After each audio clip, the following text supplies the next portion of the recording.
We got our table, we got our fake plant, and we got our rice cooker. And we got me to show you the things. I think we're ready.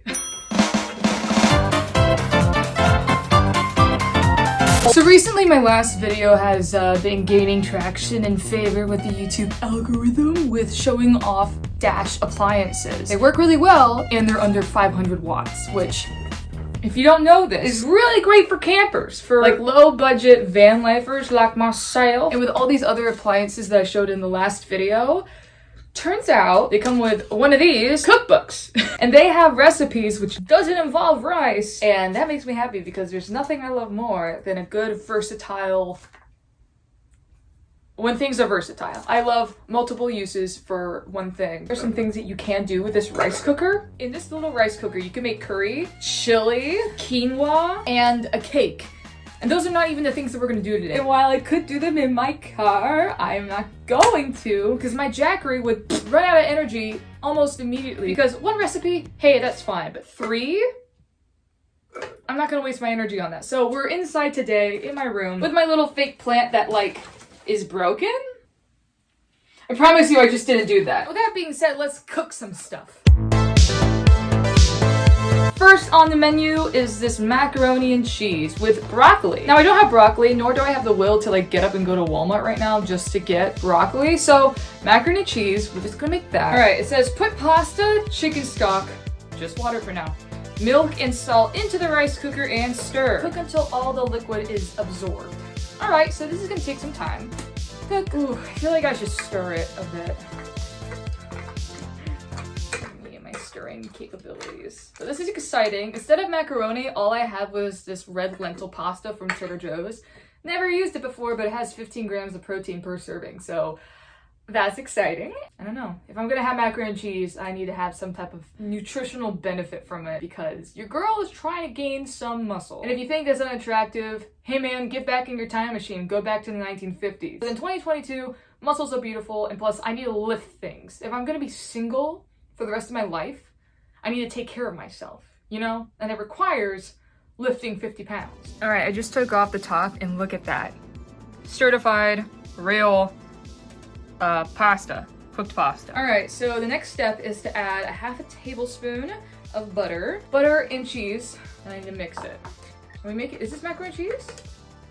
It seems a bit dry. Let it cook through the remainder of the cycle. I went away. I was a little negligent parent to this, so it grew up without me watching over it. It does look like mighty fine macaroni and cheese, if I do say so myself. I can't wait to try this. Now I do have the ability to make pasta over my gas stove, but if we're not feeling like doing gas today, or maybe we're in the city and we don't really want to, you know, cook outside, maybe there is no picnic bench, this is a great way to make some single serve pasta. I can't wait to use this on the road. And also most of my ingredients is vegan stuff. Our vegan stuff. So we're about to see if this works or not. It will not walk away from you this time, I promise. I will be good to you. Macaroni cheese. I said I wouldn't neglect it, but I lied, as all negligent parents do. But I cut it right before it completely tarnished and went to pieces. And here's what it looks like. It's not like the most creamiest sauce for the macaroni and cheese, but like, it looks edible. It looks like it's gonna be a fun time. Taste test. Yeah, okay, that's good. Should have added more, I don't know, something to make it more creamier, maybe more butter. But like, I'm having a hard time forking it. All in all, not bad. Like if I was on the road, this would be an amazing meal. And like, look, that's like a full bowl, okay? I'm gonna be set. This is gonna fill me up. Actually, I'm gonna have this for lunch right now. I would call this like an 8 out of 10. It needs some improvements. I don't know how. Hold on a second. I can't lead you guys astray. It's been like 20 minutes since I've eaten that macaroni and cheese and my stomach hurts like no one's business. I made it wrong, or that recipe is absolutely garbage. I don't know which one it is. It's probably me. It's probably my fault. But yeah, that recipe, it looked really good. It tasted really good.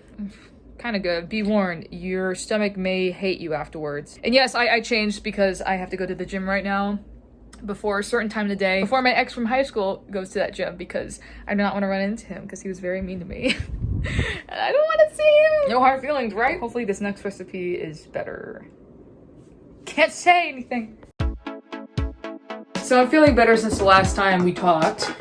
Even though I did find like shreds of plastic in my protein mixture. I know it's from the protein powder itself because the scoop itself had like little shreds of plastic coming off of it. And I should have thought, duh, there might be some more in my protein mix. So when I was eating it, I would be like, you know, biting down on something and I took it out. I'm like, there's a piece of plastic. So I think my stomach is hurting from that more so than from that awful mac and cheese.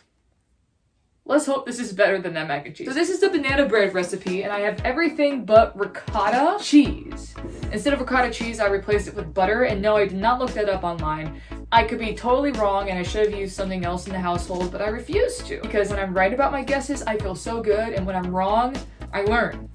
So it's like, you know, it's a game for me. 1 egg, sugar, coconut oil. I used olive oil instead of coconut oil because I travel with olive oil and I'm only gonna have one type of oil with me because I have a small storage space.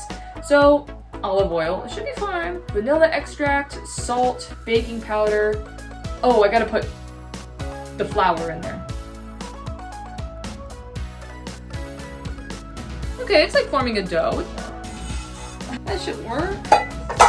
Also, I totally made this mixture before going to the gym, and it's been like 3 hours since I last talked to you guys. So this little batch might react differently from what it would normally be if you were making it immediately. All right, so I think this is gonna be interesting. All right, so I'm just gonna plop it in. Hopefully my stomach likes this one better than the macaroni and cheese, and that it doesn't, you know, kick it to the curb because it looks like Mick Jagger or tastes like Mick Jagger. That's a Maroon 5 song that needs to be made. Okay, so we're gonna let it cook 1 cycle, then we're gonna flip it over, cook it a second time. Then we have banana bread, apparently. Let's see if that's true. Ladies and gentlemen, what I have to show for this first cycle of the banana bread is this. Alien brain. Honestly, doesn't smell bad. This over. Okay, I'm touching it and it's solid, so that's always good. There's my banana bread. I'm gonna flip it over. Okay. Come look at this. So imagine my surprise when that is what the underside looks like. It's kind of burnt, like kind of firm, but honestly, it still has some moisture in there. I'll get back to you guys because do I know how to handle a lid? Apparently not. Let me lift this up. Ta-da! All right, here's our banana bread in a made in a rice cooker. When I look at my camera, I just looks like a big piece of cheese. So first impression, it smells like banana bread, but less banana, more flour. I think I added too much flour. It's like fully cooked through, I hope. Let's take a bite.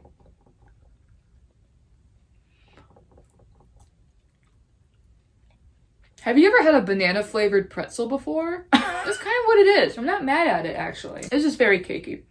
Okay, last recipe. Let's make some pancakes. All right, right off the bat, I'm gonna love this recipe because it only has 3 ingredients compared to like the banana bread thing we just made, which has around 10, if not more ingredients. So this is something I can definitely keep as a ready to go recipe at any time because it's gonna be easy to make. And those 3 ingredients are 1 cup pancake mix, 1 cup water, milk, or non-dairy milk, and 1 tablespoon of oil. Now it says canola or coconut oil.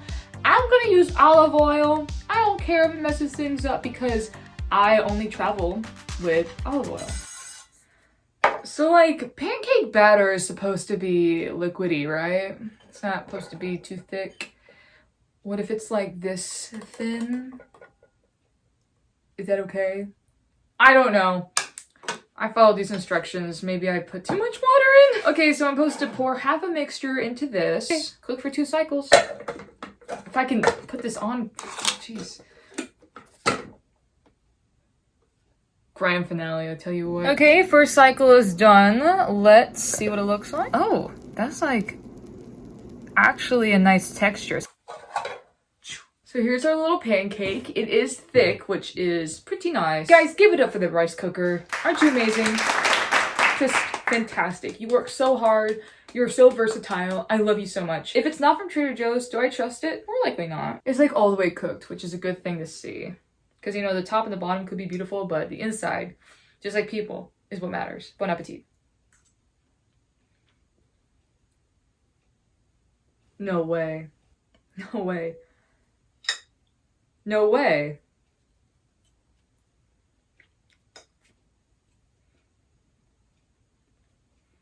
No. That's a pancake. That's like real. This is good. This is amazing.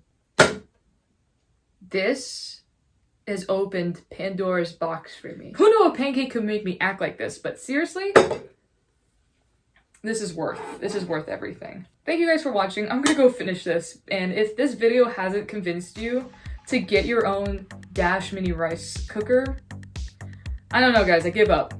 This pancake alone is worth the like $15 this cost.